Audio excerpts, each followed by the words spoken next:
अंदर हाथ रख साला। अरे आवाज नहीं हमारा ठीक है ना? हट जा भाई, सामने से हट जाओ भैया। पीछे पीछे अंदर आ जा। आवाज अंदर अंदर आजू आजू आजू आजू राजा राजा का मतलब है राजा धक्का मारा दीदी क्या मतलब मोटा भाई भाई सामने नहीं, हाँ नीचे नीचे नीचे भाई मेरे डिस्प्ले पे नहीं दिखा है भाई भाई छोड़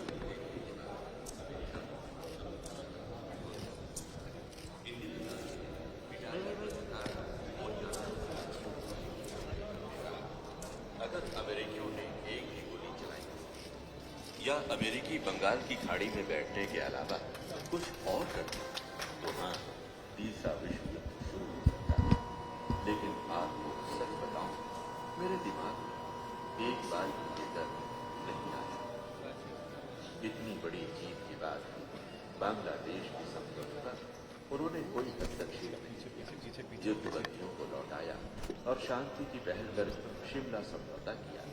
ये दुनिया का पहला युद्ध था जो विशुद्ध रूप से मानवता के हित में लड़ा गया था। इस युद्ध के 3 साल बाद 18 मई 1974 में पोखरण में परमाणु परीक्षण कर उन्होंने दुनिया को बता दिया कि हम किसी से युद्ध नहीं चाहते, लेकिन हम किसी से भी मुकाबले के लिए तैयार हैं। एक मिसाल हमने दिखाई है, हजारों मिसालें हमें और दिखानी है कि भारत एक खास चीज है। बहुत से देशों में कोई एक देश नहीं है, एक खास देश है। खास इसका आजादी का आंदोलन हुआ और आज इन कठिनाइयों का कैसे हम सामना कर रहे हैं। हमने किसी के बारे में एक कठोर शब्द नहीं कहा। हमें न तलवार हिलाई न हिलाने की जरूरत है। सबे को देखना है कि हमारी ताकत क्या है, हमारी हिम्मत क्या है और किस दृढ़ता से हम अपने ध्येय की तरफ चलते हैं। चाहे देश के भीतर चाहे देश के बाहर कोई निंदा करे और कोई रुकावट हमारे सामने डाले।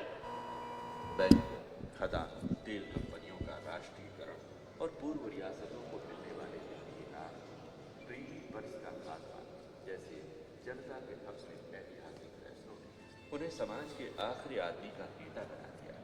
सिक्किम के भारत में विलय ने उनकी छवि को और मजबूती प्रदान की, लेकिन मुश्किलें कम होने का नाम नहीं ले रही थी।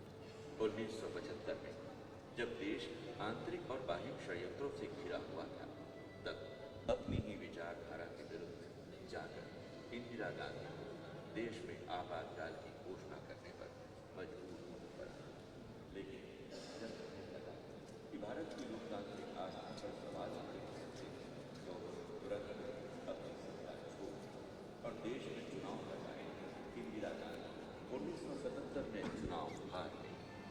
शाह कमीशन का मजबूती से सामना कर रही थी। ये वो दौर था जब आपातकाल के सभी मुख्य सूत्रधार उनका साथ छोड़कर जा चुके थे और वे लगभग अकेले पड़ते थे। उन्हें अपनी जनता की निर्णय क्षमता पर भरोसा था। इंदिरा जी फिर से अपनी जनता के पास गई और 1980 में पहले से भी बड़े बहुमत के साथ देश ने इंदिरा जी को देश का नेतृत्व करने के लिए चुना। इस पूरे दौर में दुनिया ने भारत की आर्थिक क्रांति देखी, जब भारत पिछले 20 वर्षों के 3% की वृद्धि दर से सीधे 6% की वृद्धि दर से चला करता है। इंदिरा जी ने आर्थिक प्रगति के लिए सिर्फ जीडीपी बढ़ाने पर ध्यान नहीं दिया, बल्कि सामाजिक और आर्थिक विषमता को दूर करने उन्होंने अपनी पहली प्राथमिकता में रखा। इसी दौर में भारत में संचार क्रांति की शुरुआत होती है और औद्योगिकीकरण की प्रक्रिया भी तेजी से बढ़ती है। इन सब के बीच देश की एकता और अखंडता की गंभीर चुनौतियों का सामना करना पड़ता है।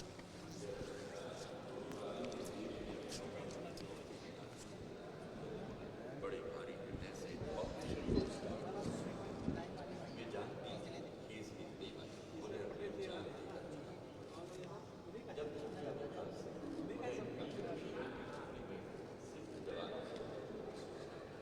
तो कि वे एक और धर्म के आधार पर वे किसी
हाँ कॉलेज चालू है 1 मिनट हाँ चल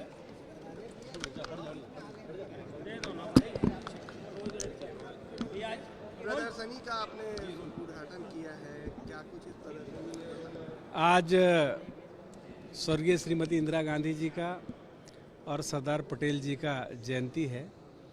इस अवसर पे आज उनका फोटो सेशन का वो एक कार्यशाला लगाया गया है, उस पर उसका उद्घाटन किए हैं। उसमें उनका पूरा जीवन आदर्श से भरा हुआ है और विभिन्न घटना और संदर्भ कई जगहों का उनका फोटो है।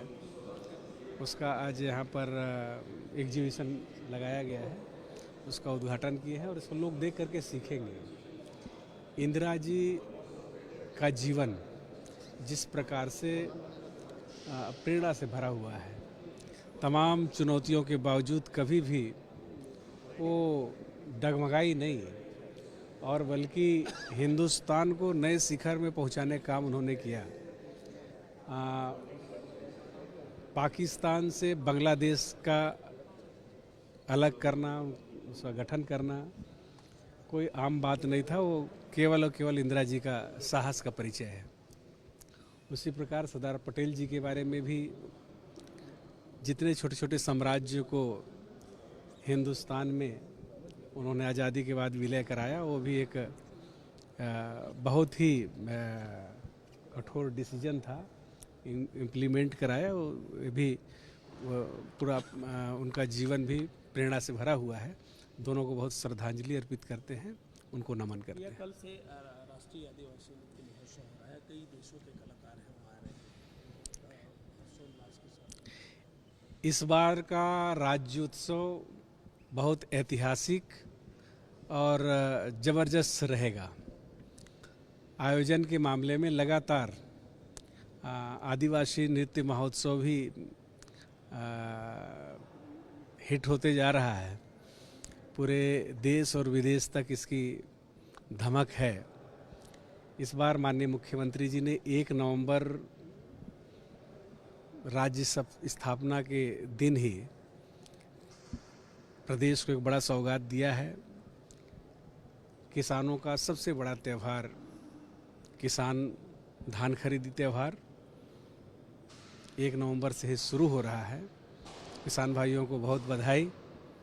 1 नवंबर को ही अलंकरण समारोह का आयोजन है और 1 नवंबर से ही 3 दिवसीय आदिवासी नृत्य महोत्सव का, जिसमें देश और विदेश के कलाकार और टैलेंट्स इसमें भाग लेंगे।